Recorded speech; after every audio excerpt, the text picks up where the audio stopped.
IV saw Napoleon in the billiard room, he was in extreme good spirits, returned me an ambigu for 1816 and desired me to endeavor to obtain the numbers for 1815.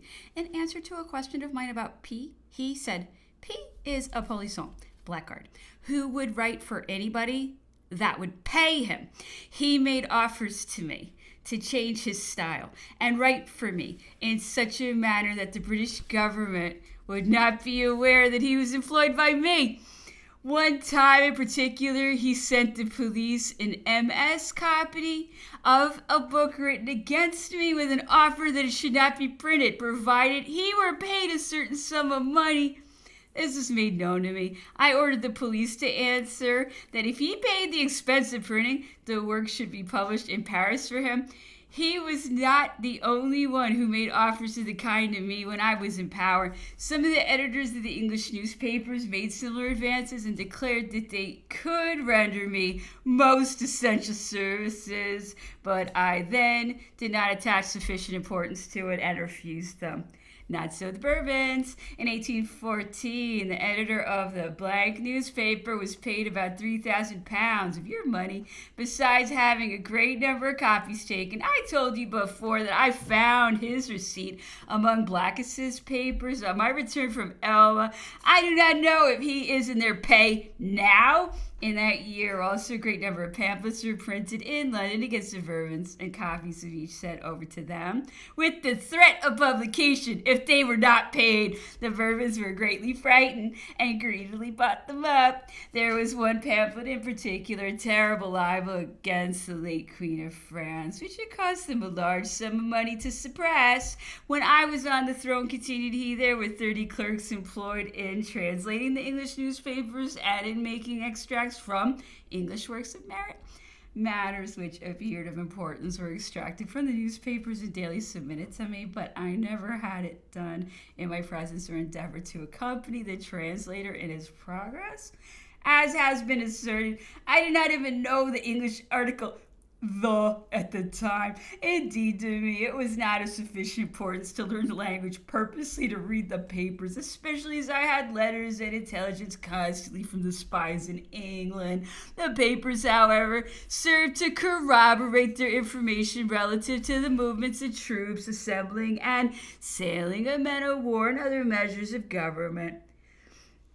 The governor at Longwood explained his intentions of putting the iron railing around the house, the doors of which he said he should cause to be locked at 7 or 8 o'clock at night, and the keys sent to Plantation House, where they should remain until daybreak the next morning.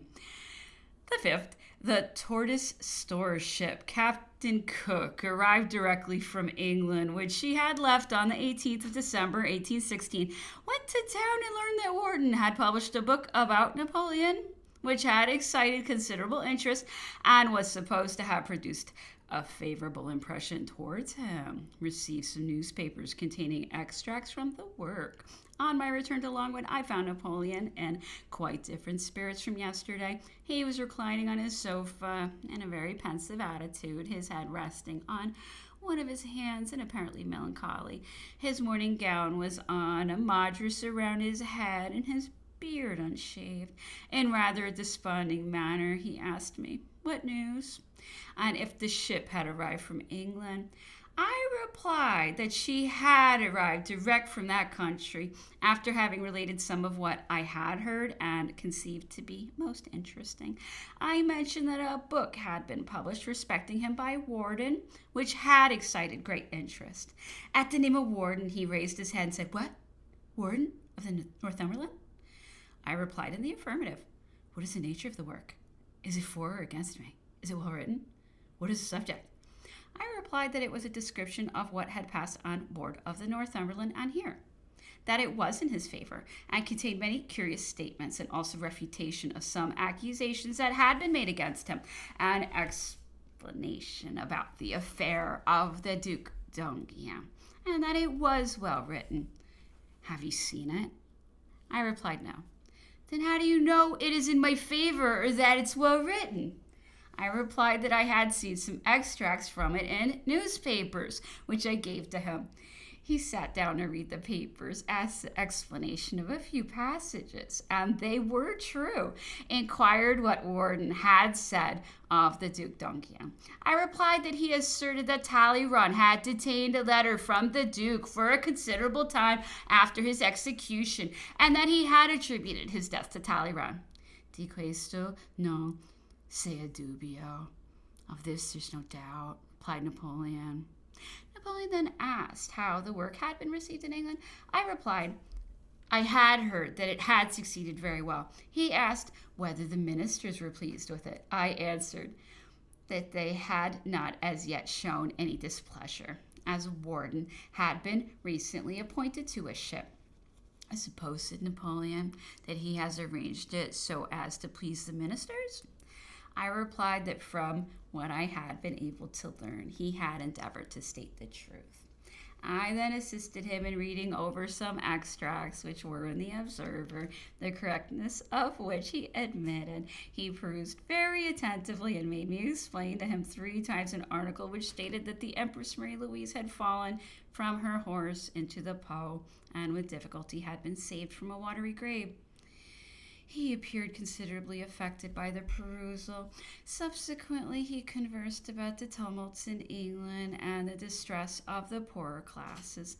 Your ministers, said he, are answerable for all the misery and the distress of England by their having neglected to take advantage of favorable circumstances to secure to the country great commercial advantages. In consequence of my misfortunes in Russia, successes unparalleled in history of the world attended her, and by the force of circumstances, an opportunity was afforded her of rendering herself the most flourishing and powerful nation in the world. I have always considered England to be in a dangerous state, in an unnatural state of overexertion, and that if some unforeseen circumstance did not arise to succor her, she must sink under the pressure of the exertions she has made. And the load of taxation, such an opportunity has occurred, but your ministers, like blockheads, have not taken advantage of it, but preferred paying their court to the kings, to consulting the interests of their country. Every sovereign or minister ought to hold the interests and welfare of his own country paramount to all other considerations, and ought never to fail to take advantage of existing circumstances to benefit it, particularly when it can be done by means of a treaty. Those who neglect it are traitors to their country. You have already the hatred of all nations in consequence of your maritime laws and your pretensions to be mistress of the seas, which you say belongs to you by right. Then why not take advantage of it?